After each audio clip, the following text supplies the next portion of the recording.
So I've just seen this video and I'm pretty annoyed. I don't want to be a gossip and I don't want to be too harsh, but we need to watch this. It's the 3rd, but we're heading into the 4th of July weekend.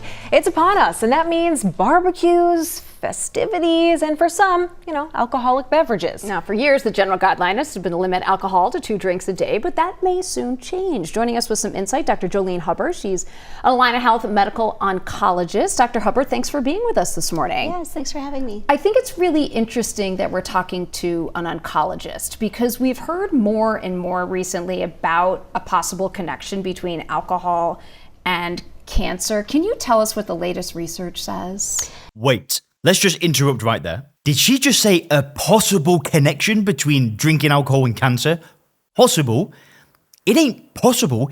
It's scientifically proven. The problem is most of the population don't know about it. There have been surveys that show that most of the adult population are blind to this fact. There is actual evidence of this. In 2020, they found out that only 27% of the population think that there's a link between alcohol and cancer. So I don't know what the heck she's using this language for. Maybe they're afraid of people clicking off the TV show if she gets too brutal, but let's continue. Yeah, so the research has been a little bit conflicting and a little bit complex, but we know that there's definitely evidence that certain common cancers are associated with alcohol use, and alcohol is technically classified as a carcinogen. Whoa, we know that why can't they just say it black and white? Alcohol causes cancer.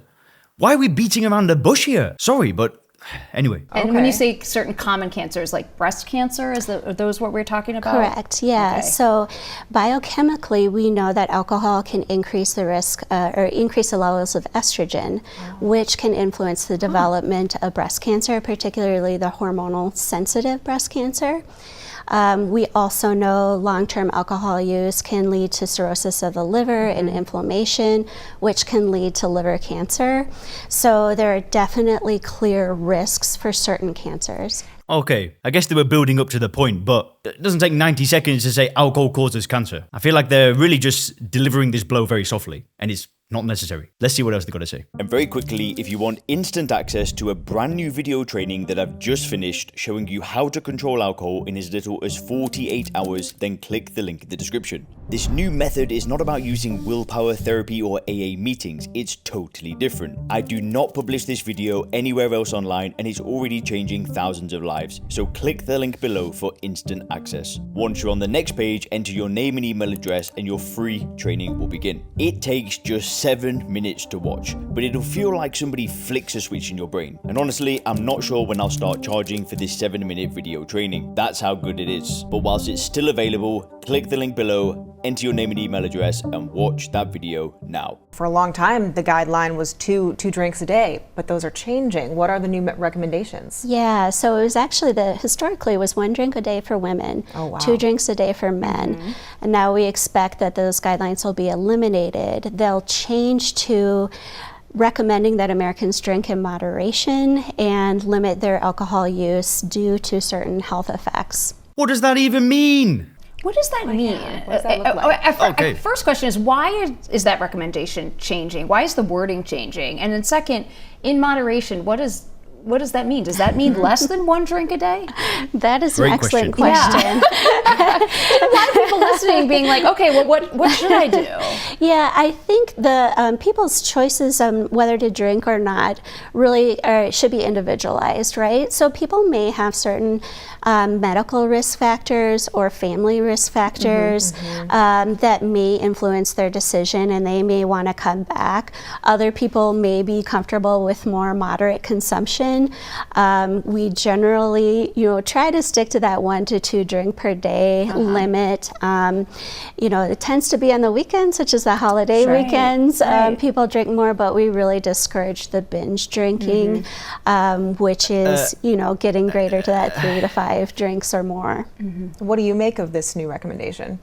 As an oncologist, I'm a little concerned because of the association with certain risk factors. However, However, I do think, alcohol won't necessarily cause cancer in everyone. So it is an individual choice based on your lifestyle goals and your individual risk factors. So it doesn't sound like you're recommending people stop drinking altogether, but it sounds like you need to make. Wait, what? I don't understand this. They're saying to drink less. That's what the alcohol companies tell us to do. Drink responsibly. Drink less. Do we say this to people who are smoking heroin? Just smoke a little bit less of the most addictive drug known to man. Or in alcohol's case, one of the most. It sounds absolutely ludicrous. Now, I'm sure this lady is very good at what she does. I'm sure she's an expert. And I don't know what's going on here, but it's almost like they don't want to be too harsh because I'm sure they're afraid of people just turning off the TV. So they're very soft with the messaging. Now, don't get me wrong. Overall, it is kind of positive, especially at the beginning. They're bringing awareness to the fact that alcohol is a carcinogen. Great. But then this